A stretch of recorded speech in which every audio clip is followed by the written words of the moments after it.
आमचे प्रतिनिधी रणजित माझगावकर आपल्यासोबत जोडले गेलेले आहेत। रणजित, काय चित्र आहे कोल्हापूरच्या आखाड्यामध्ये, राजकीय आखाड्यामध्ये?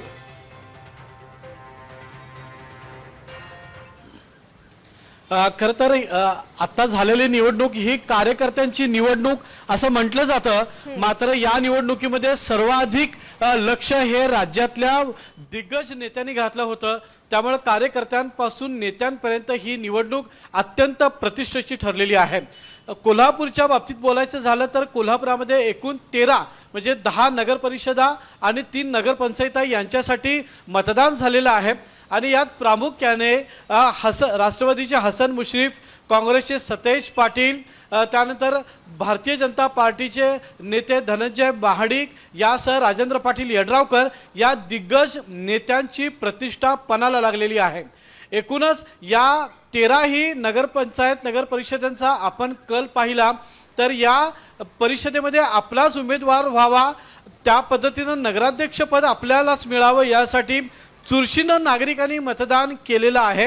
उद्या खरं तर याचे पत्ते उलगडणार आहेत, मात्र प्रामुख्याने महायुतीचा झेंडा या ठिकाणी फडकेल असा अंडर करंट आपल्याला सांगतोय। अनेक दिग्गज जे लोक आहेत यांच्या मते मोठ्या प्रमाणामध्ये महायुतीतले घटक पक्ष जे आहेत यांना पसंती देतील असं सुरुवातीचा अंडर करंट वाढतो।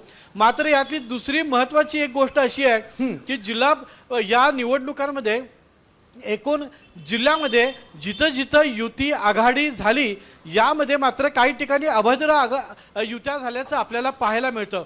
उदाहरणार्थ भाजप, शिवसेना, काँग्रेस एकत्र एका बाजूला राष्ट्रवादीला बाजूला केलं आणि त्यांच्या विरोधामध्ये भाजप आणि काँग्रेस जनता दल एकत्र अशा पद्धतीच्या अनेक आघाड्या झालेल्या आहेत। आणि राजकीय दृष्ट्या आपले लोक यात निवडून यावेत, आपली पोळी भाजली जावी अशा पद्धतीचे प्रयत्न स्थानिक गटाच्या माध्यमातून झालेले आहेत। त्यामुळे कोल्हापूर जिल्ह्याची ही निवडणूक लक्षवेधी झाल्याचं नक्कीच रणजित मी तुझ्याकडे पुन्हा एकदा